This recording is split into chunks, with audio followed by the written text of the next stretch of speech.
I get the pleasure of talking to everyone late in the afternoon when you're ready to fall asleep, but I promise you that you won't fall asleep. First of all, it's great to be here. I came here 2 years ago, as well as 5 years ago, so it's really fun to come back and to be with everyone. Today's talk is really going to be tying together all the previous talks. So when I was listening to Graham, when I was listening to John and Paul, I was thinking, wow, this is great because I can pull from their talks. It's really related to what I'm going to be talking about in mine. And the theme today of intelligence and testing, Paul and Graham talked about adding intelligence and testing to the people, right? And that's great. John talked about AI stuff, right? So I'm kind of be combining all these together. So I think it's really going to be a fun afternoon. This is the LinkedIn me. You can see me on LinkedIn. But I thought I would introduce myself from another perspective so you can see some of my experiences over the years. I started working as a young lad, about 3 years old, working in a factory. I worked in a factory, and we cut pieces of steel and put them together for buildings. And when I was working in the factory, I learned a lot about measurement, right? Because if you cut something incorrectly, that's thousands of dollars for a piece of steel. So I learned a lot about measurement. And then I went to work at a gas station. And I would fill people's gas tanks, right? And I would say, do you want me to wash your windows? And they would say, sure. And then I would wash the windows. But then what I noticed is that if I wash the back windows and I wipe the side windows, that maybe they would give me a tip. And really that was all about really understanding the user and users' expectations. And by satisfying expectations and understanding what they wanted, I was able to get 25 cents. So that was really good. Then I decided to move on from there, and I went to work at McDonald's. Anybody here worked at McDonald's before? No? Well, when you start off at McDonald's, you always have to clean the toilets. So I cleaned toilets, and I cleaned floors, wiped the tables at McDonald's. And then I got promoted, and I was able to make pancakes. Now you may think you don't learn anything about making pancakes at McDonald's, but you learn a lot about process. It's the process, you have this batter and you just go like this, and you press a timer button and beep, beep, beep, beep, beep, beep. 30 seconds later you go like this and you flip the pancakes and you hit the timer button again and beep, beep, beep, beep, beep, and you put the pancakes in the container, right? So I learned a lot about process at McDonald's as well as division of labor, because they always had the pretty girls at the front taking the money. So I wasn't allowed to do that. Then I worked at a shopping mall. And in the shopping mall, they have these kiosks in the middle of the mall, and they sell things. Sometimes they sell things. Today they sell things like mobile phone, the case for the mobile phone, or things like that, right? Oh, we sold dried fruits and nuts. So I would stand there in the middle of the mall and I would yell out into the mall, would you like to try a banana chip? And so I would lure the customers into the kiosk with a banana chip, and then I would try to sell them cashews and pistachios. Because the banana chips were $1.49 and the cashews and the pistachios were $6.99 and $8.99, right? So I learned about end users and how to bring them into our website and how to understand the paths and flows that they had going through the website by working at the nut store. And after all that, I decided to go to college, and that's why I'm here today. I went to college, luckily, and I was able to learn how to talk from the fruit nut store, and now I'm here in front of you guys. So it's great to be here. Mark Anderson has this quote about software eating the world, right? So I'll talk a little bit about let's talk a little bit about software, right? In 1956, they introduced the hard drive. Wasn't that amazing? Now we have, my phone has 256 gigabytes. Amazing. Then they had the personal computer. I couldn't find a picture of the Altair, but I put the IBM one up there. That was in 1975. And in 1981, they had the IBM PC, right? And I was born somewhere in there, but I won't tell when. Then they had in the 1990s, they had something called T3 speed, right? Wow, 45 megabits a second, that's so fast. Now we get that at our homes, even faster. And then they had what's called software is eating the world, right? And we had these derivative technologies. So if you think about those first technologies, then we have mobile and cloud. All these things come together because of that. We could not have mobile and cloud without good storage and good networks, right? And then we have all these sensors. We have sensors on our bodies, all our sensors in our mobile phones, right? And they start making all this data.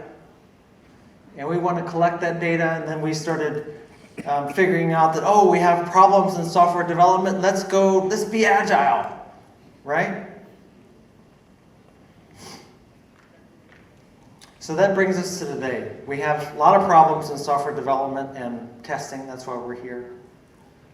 So I'm going to talk a little bit about some of these problems, and can AI solve these problems? Maybe it can, maybe it can't. And how do we apply AI to software development and testing? Talk about some of the issues and problems that others have brought up already. But really, what I found in today's talk, a lot of people talked about what we need to know, what we should know. Well, I'm going to teach you what you need to know. What the real thing, the real know, the skill. Okay? Real quickly. So let's go over some of the intelligence that we need. So what are some of the problems that we have in software testing? Anybody want to volunteer? I'm going to come down here so that you can be a little closer. Who wants to talk about what are your top problems in software testing? The people from Malaysia, the Telecom Malaysia. What would be the top 3 things that keep you up at night about software testing? I know you think about it at nighttime, right? Yeah. Shakeout. Okay. What does shakeout mean? It means that whatever that we have deployed that night, we have to do some testing after it is deployed. Okay, do more testing after it's deployed, going from test environment to production environment and then testing again. Okay. Anybody else have a top problem in software testing?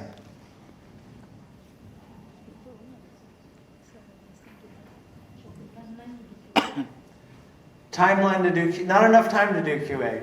Okay, that's always a problem in software testing, right?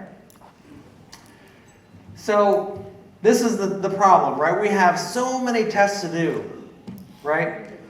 And we're people. We just have to do our testing, right? And our testing capacity is linear. You can do 100 test cases. If we add her, she can do another 100. That's 200, right? That's linear. But then we have a lot of complexity. So we've talked a lot about complexity, right? Adding complexity to our software. I think either Paul or Graham asked, is software getting simpler? No, it's not, right? So we have an exponential, or even worse, maybe even a power function as far as the number of increasing test cases and tests that we have to do, more third-party modules, more test environments, right? We have more stuff to do. So there's this huge gap in what we can do and what we have to do.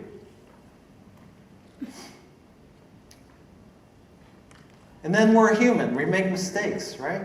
We're writing code. If we have Agile, that's great. If you guys can work together and write code, but what if we have people in different parts of the world? That adds different levels of complexity.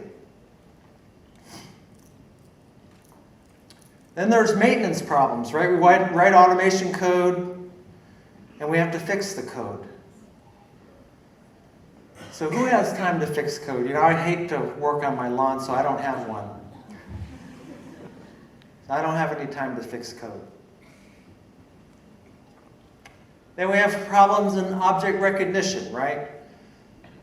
Recognizing these objects on the screen, putting it into our code, and then we discover, oops, the object changed.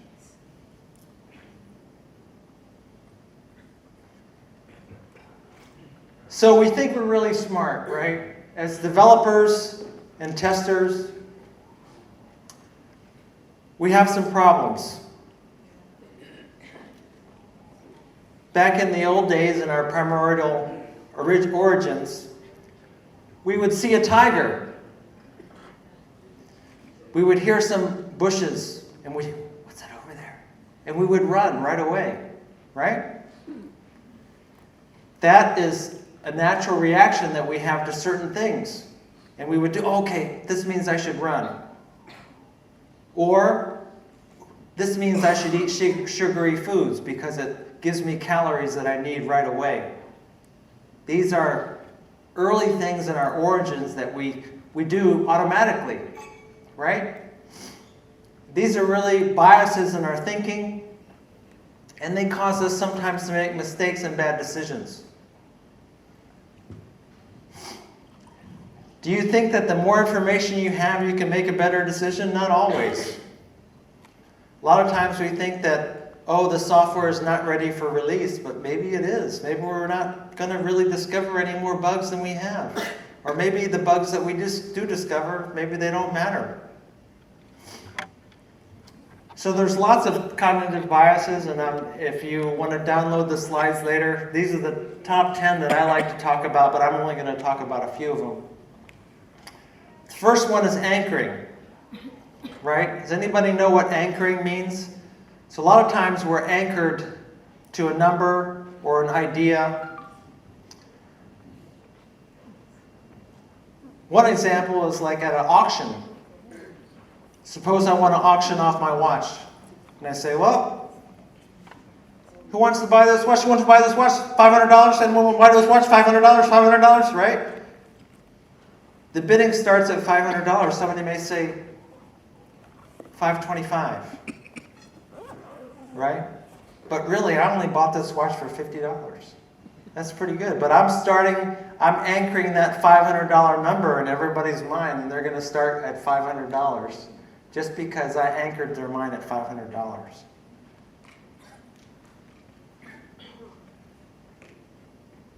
Another example of biases is availability.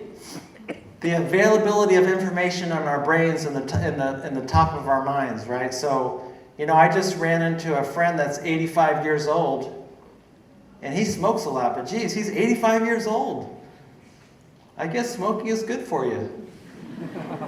Right? That's in the top of my mind. Smoking must not be bad for you if I have a bunch of friends that they're smoking and they're old. Must be okay. That's the information that's in my brain at the time. Here's one about the information. If you were to, say, count up 3 or 4 characteristics of a house, maybe the number of bathrooms, the square foot, and the location, those 3 things, that would very accurately tell you what the price should be. You don't need any more information. That will give you a really good idea of the price.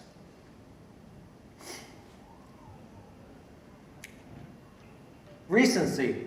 A lot of times we think that the newest information is what's true. And we tend to ignore all of the past information just because this recent information is in front of us. So what kind of information would that be if we're testers? Oh, we found a bug in this module. But really, in the past, all of these other bugs, we need to consider all these other past bugs, not just this bug here, right? When we are thinking about our testing strategy. And of course, the outcome bias. Just because I go to the casino and I win, doesn't mean gambling is a good way to make money.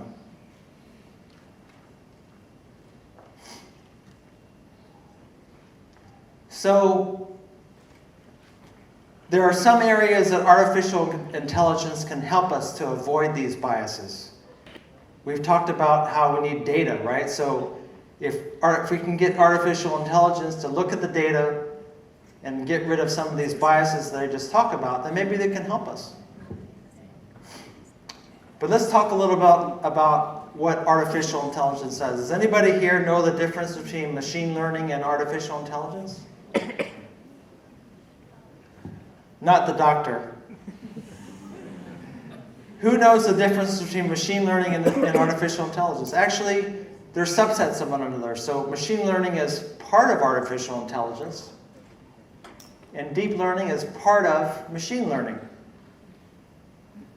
So if somebody asks you the question, what is the difference between artificial intelligence and machine learning? That's not the right question to ask. Here's just some mumbo jumbo that I'm not going to, read out for you, but today's artificial intelligence is mostly about machine learning. And so we're going to talk about machine learning in depth today. And then once we have a good understanding of machine learning, then we're going to say, okay, where can we apply machine learning to testing?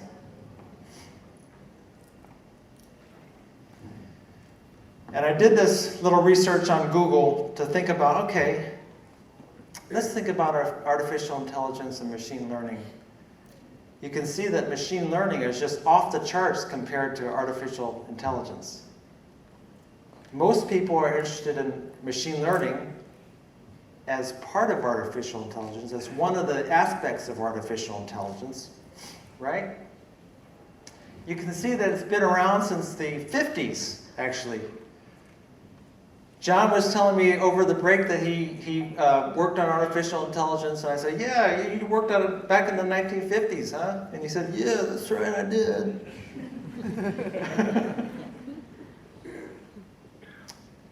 I took this out of the Gartner hype cycle, and what's interesting, over break we also talked about the future of artificial intelligence.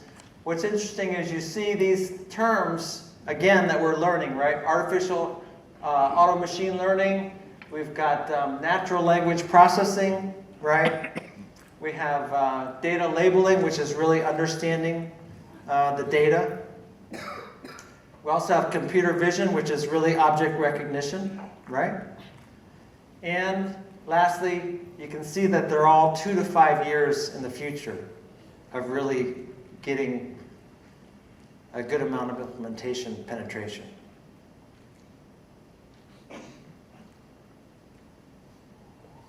This is a real basic model of machine learning where you take in data, and people have talked about this a lot already, taking in data, developing a model, testing your model, seeing if you're right or wrong, using these right or wrong evaluation results, and then retraining your model, right? You've probably seen this little graphic many times. And I believe Nishi talked about the importance of recognizing the biases in your data as well as in your model too. So testing artificial intelligence really is based on looking at your algorithm, looking at your model, and looking at your data. So now we're going to have a little class. I call it Artificial Intelligence 101. Okay. So here's the next generation of definition of machine learning is a computer program is said to learn from experience E with respect to some task T and some performance measure P if its performance on T as measured by P improves its experience. So, for an example, an email program that watches emails, right? And then they're watching whether or not you mark it as spam or regular mail, right? And based on that, it's learning, okay, this guy considers this to be spam or this not spam, right? What is T? Does anybody have the answer? What is the task? What is the task that the machine is trying to do? Raise your hand. Raise your hand. What's that? I'm sorry, Kim. Filtering. Right, okay. So the task, okay, so first one, the E, which is the experience, is it's watching you. It's watching all this data coming in. That's the experience, right? It's marking it as spam. That's the P. That's spam or not spam, right? And the last one, what you were saying, is filtering the email, right? So you have these tasks and the way that machine learning learns things. And that's important to remember, because when you start learning these machine learning tools, you have to know these kind of methodologies and nomenclature. Here is a brief chart of machine learning, of the different kinds of machine learning. There's others that go on top of this or to the side of this, but I'm just going to talk about these today, because I think they're really important. As you start digging into some of these machine learning tools, it's important to understand this. This is one type of machine learning which is called regression, supervised learning, and it's called regression. It can see that you have an input, right? This is for calculating a housing price, the example I used earlier. You can see you have an input on the number of square meters, and you have an output, the predicted net price, right? So it's supervised because you know the price. Based on your data set, you have the price, and you have the number of square feet. That's supervised. It's also a continuous value of output. So it's not a 0 or 1, it's continuous, right? So you have 88 meters equals this price. You get 89 meters equals a little bit higher, right? Something like very continuous. The other type of supervised learning is called classification. So you can see you have these different tumor sizes up here. Based on the tumor size, I'm saying, okay, well, this is malignant, this is a bad tumor, or this is benign, not a bad tumor, 0 or 1. So that's supervised learning, because you know the input, the size of the tumor, and you know the output, yes or no, bad or good, right?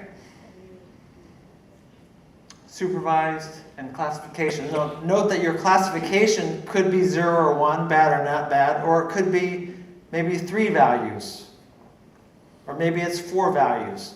So you could, for instance, in analyzing a defect, maybe you would say it's severity 1, severity 2, severity 3. Based on some things that you input into the model, you would be able to tell whether or not it's severity 1, 2, or 3. I could also represent this data like this on the bottom chart, where I've taken this data and transposed it into something like this, right? Then I can add another classification on the age of the patient, and I can add another dimension into my data.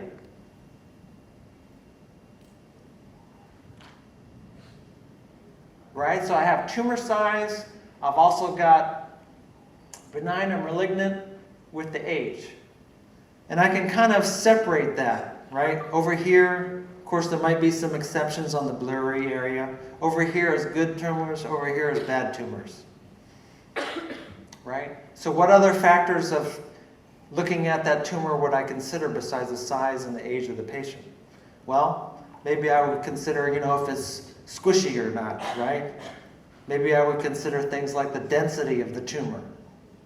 Maybe I would consider things like the shape of the tumor.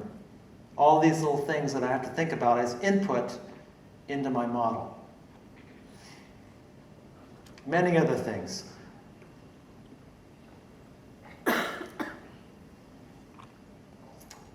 The thing is, then there's what's called unsupervised learning. So if I just take a bunch of data, classifying it, making some sense out of it, even though I have no idea what it is, that's called unsupervised learning. So, pop quiz.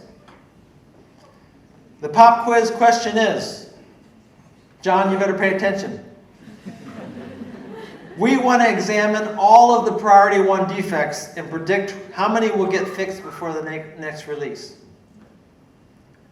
What kind of learning is this? We want to examine each defect and determine if it is priority 1 or priority 2. Those 2 questions. What kind of learning should we use here?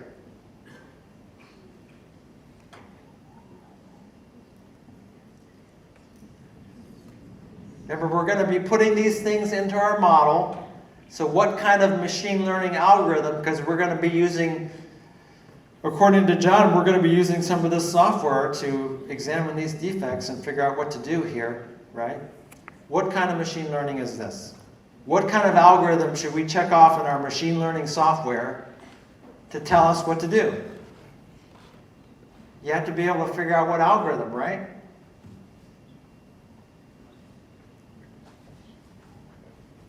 Well, let's see. Number 1, we want to examine the priority 1 defects and predict how many will get fixed. Well, that's definitely a regression problem because that's going to be a linear function. Does that make sense? How many will get fixed? Well, it could be 72%, could be 77%, right? That's a linear thing. The next one is, we want to examine each defect and determine if it is priority 1 or 2. That's just 2 answers, right? So that would be a classification issue. You want to look at the defects, you want to look at, say, these 5 characteristics of the defect. You want to say, okay, this is really high priority, and this is not high priority, right? So that's a classification issue.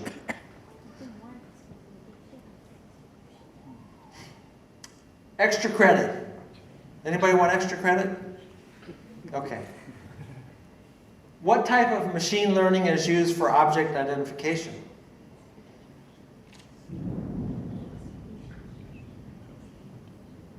I'll let you guys think about that one. I won't ask you. No right answer.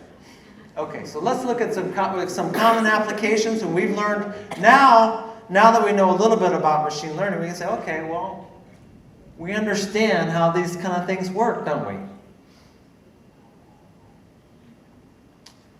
And we understand these things. At least I think we understand. Now this graph was put up by a couple other folks earlier today. Now we understand this a little bit.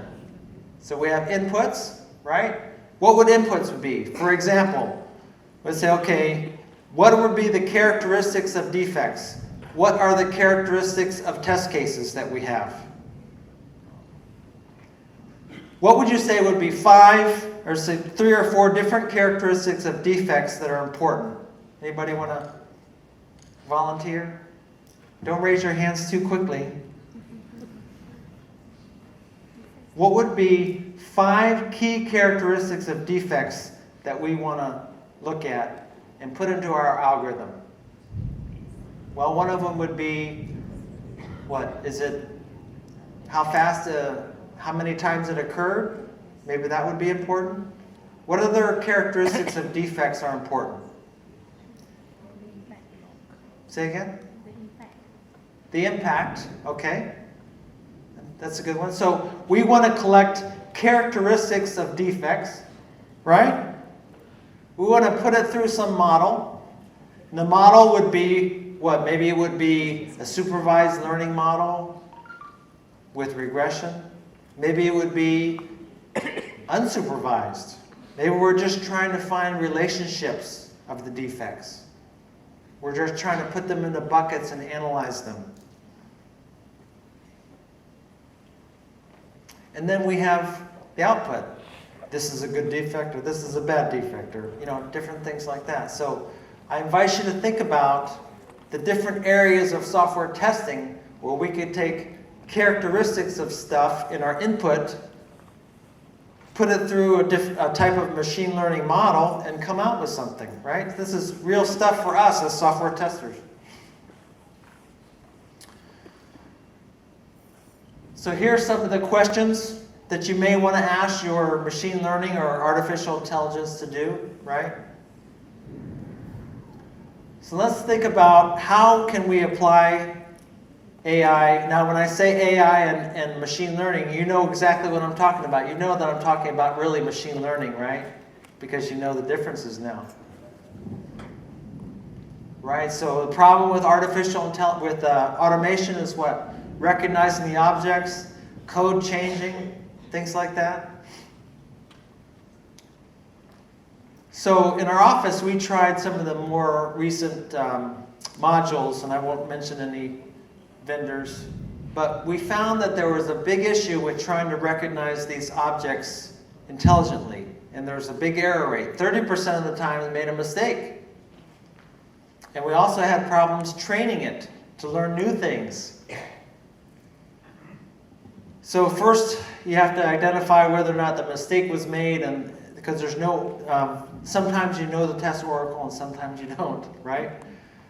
And then training it is also a big issue. So taking your data, analyzing the data, correcting your model, and training the model to do a better job is often very hard.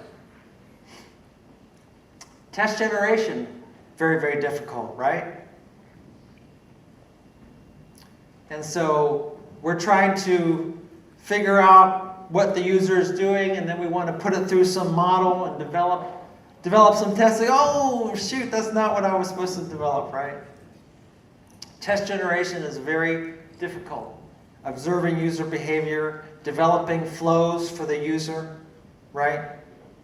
But we can do that a little bit now with some of the existing software out there, and I'll talk about some of the vendors in a minute. And then there's machine learning by observing testers themselves. Turning on recorders, taking these recorders of a person that's a software tester and converting these into test cases based on what software testers do.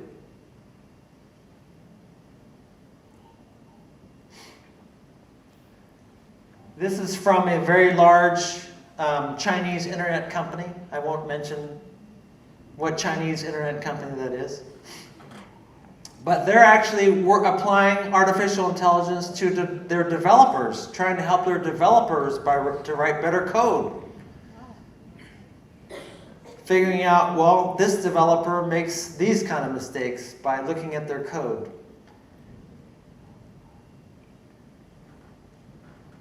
And actually providing autofill solutions, the same way that we have autofill in our forms, or now on Google Mail, you can see that it tries to fill in stuff for you that they think that you want to do.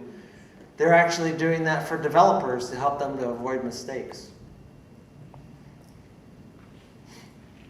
Predictive analytics, people have talked about this earlier, about predicting things, right? Predicting where the defects are, predicting whether or not your software is ready for release. So, what would be different characteristics or input that you would put into your model to determine whether or not the software is ready for release? So I invite you to think about that. Right? And what type of machine learning would you apply to that? Do you want a 0 or a 1? Or maybe you would want kind of like a mixture. Maybe you would want a probability of a 1, a probability of a yes, a probability of a failure, right? So you would have to combine your knowledge of the two different types of supervised and unsupervised, or regression and classification. You would combine those two methods into one. Does that make sense? And of course, AI needs data. The same way that our power plants need coal or gas or something like that to produce energy. AI needs data, right? Data is the input into all AI. Without data, we have nothing. This is another chart from a very large Chinese company. You can see that data is at the center. Data is at the center of their strategy. And I think data is really becoming more and more important. If we don't have data, what are we going to do with artificial intelligence? Has no meaning without data. right? Actually, as I was discussing with John, we had artificial intelligence algorithms, we had all of these ideas back in the 50s. But we had no data, and we had no computing power. Now that we have these things, then we have a way to move the data around because we have telecommunications networks, right? So we need to have data in order to have AI, and we need to have data as a critical part of what we're doing in our businesses and in software testing. And as I was saying earlier, we need to be careful and think about how we train our machine learning, how do we train our AI to deal with the data and correct the data, correct the biases in the data, as well as in our models when we make mistakes. So, Houston, we have a problem, and I put this big elephant here because that's kind of the elephant in the room, that everybody is so excited to implement AI, but they don't realize that, geez, maybe our data is bad. We really need to take a really close look at our data. And there's different problems in data. There's biases in data. There's incomplete data. Many different data issues. Spam data that's an easy one, right? But look at this. They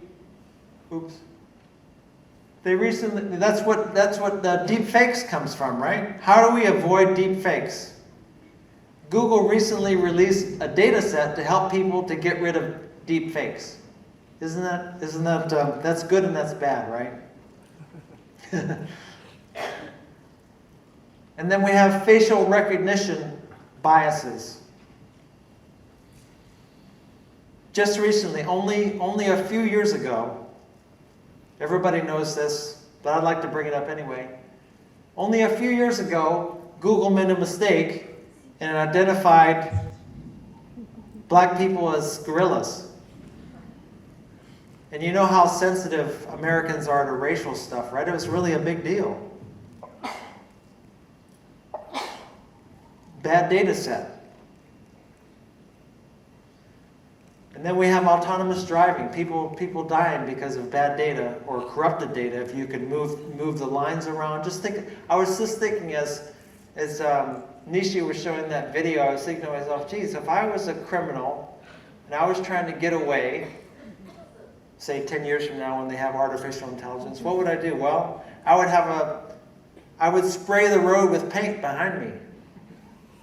I would spray paint all over, and nobody could identify where the roads are.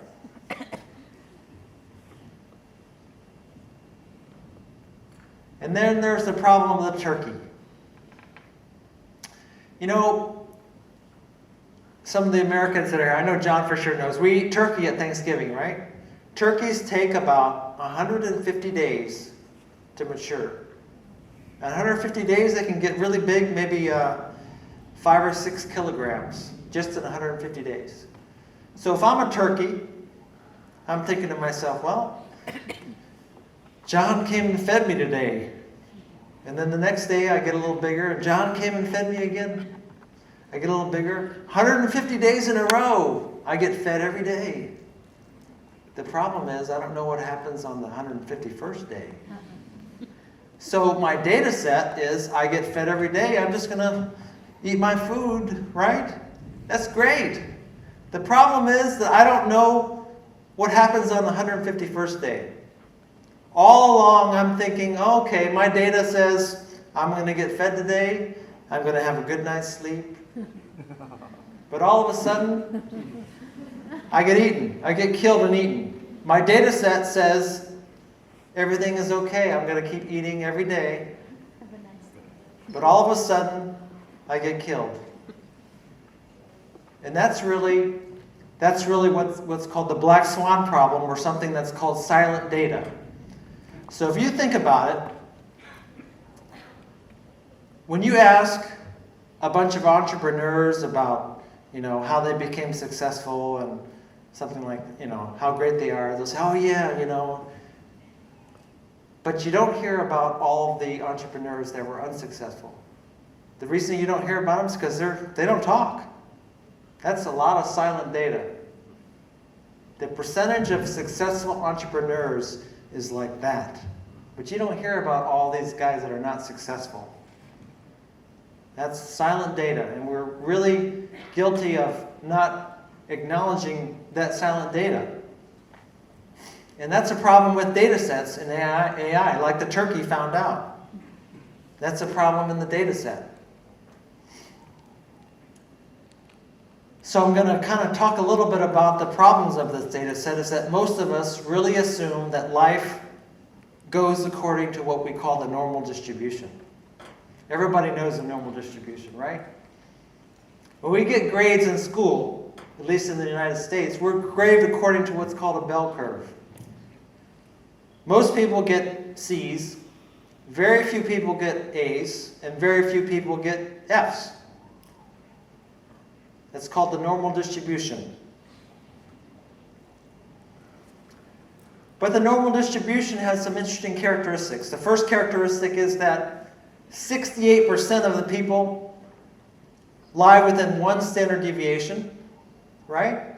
95%, that's a lot of people, lie within 2 different deviations, and almost everybody lies within 3 deviations.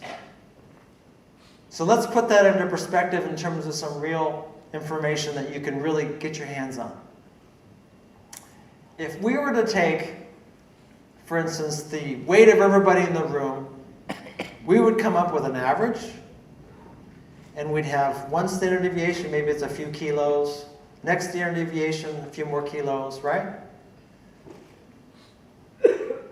What would 3 standard deviations be for that?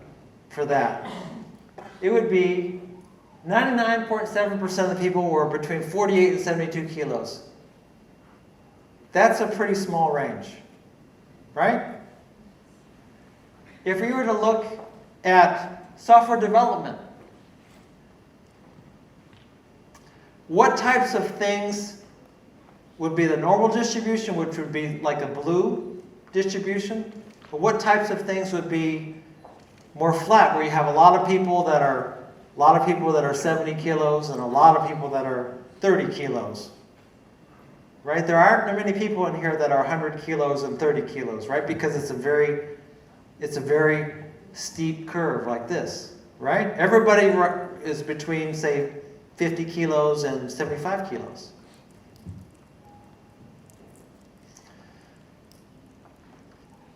So if we were to take height, you see, this is actually real data here for the United States.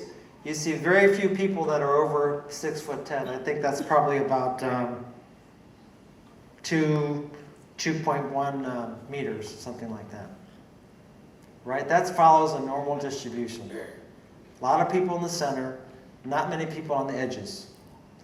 So when you think about your data set, when you're examining your defects, when you're examining your test cases, think about, well, is this really flat or skinny? How would I analyze this data to put into my model for machine learning? Right? Here's an example that's not a normal distribution. You think about book authors making money. You think about movies that make money. That is a really wide standard deviation. Does that make sense to you? There are some movies, 1 or 2, that make a lot of money, and everybody else makes a little money, right? So if you were to take a standard deviation of movies, you'd see that, oh wow, there's $26 million for the average, but that's averaging in all the zeros and $10 movies with the $1 million movies, and you have a very, very wide standard deviation. Much different than analyzing the heights of people in the room. And so I invite you to think about the types of data that we're analyzing to put into our machine learning models. Now I've told you about we've talked about data, we've talked about different characteristics of data, we talked about models. Now you know, well, geez, these are the mistakes that I need to think about when I'm putting in the data into the model, right? This is a picture I took recently in China. You can see They call China the surveillance state, right? It's amazing how many cameras they have everywhere. And they're just, they've actually made facial recognition illegal in the US as far as using it for law enforcement, because they think one of them is privacy, the second one is making a mistake, right? But in China, they don't care about that. They care about catching the 99%. And the thing is, how can we get from there to utopia, right? How do we get from there to utopia with robots all doing the right thing? What could go wrong, right? And how can we trick AI? I talked about putting paint on the road so the guys can't follow me when I'm getting away. But how could you trick AI or how could you look for bad data in your data set, right? That's the same thing as tricking AI. And where can we use it in our development life cycle? We can do DIY. So I've listed here a bunch of libraries that you can use. There are a lot of Python libraries that you can use to pull into your programming for AI to analyze data. I call it DIY, right? It's fantastic. There's the amount of information that's out there to draw from, to use these algorithms. Each one of these may have different types of algorithms, like we just talked about today, like you learned about today. And then there's tons of vendors now, right? Each one of these, now you know kind of a little bit what these guys are trying to do. Some of them specialize in object recognition. So what would be the parameters of input in the data? They would look at this data of the object, and they would output, this is a home button, or this is a menu, or something like that, right? Now you know kind of how all that stuff works.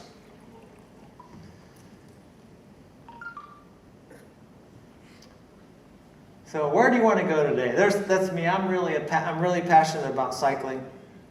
That's me, and I can't even remember where it was. I think it's in Oregon. So where can we use AI and machine learning and software testing? I hope that you've gotten a good flavor for that today, right? Where can we use this stuff? How do the models work? How do we look at the data to put in the models, right? And the second question is, how would you do QA for AI, which is what Nishi talked about earlier today. Now you know a little bit about data and the fallacies of good and bad data. Don't be a turkey. And then, of course, you know some of the drawbacks of using machine learning. Errors in your data and errors in your model. And being able to train your model.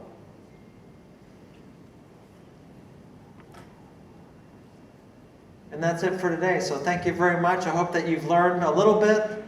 And I'll see you tomorrow. Thanks. Does anybody have any questions?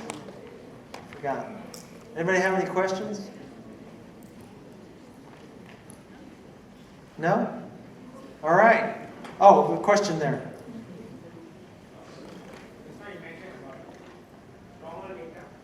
Yeah. What about not normal data? Like data is not distributed normally. So Well, the thing is that a lot of machine learning models are trained to throw away outlier data and throw it away, right? So the question is, do we actually put that into our model, and how much weight do we assign to that in our models? Anybody else have questions? All right, well, thank you for attending and listening and staying awake. I know that you want to go home and fight the traffic to get home, so thank you again.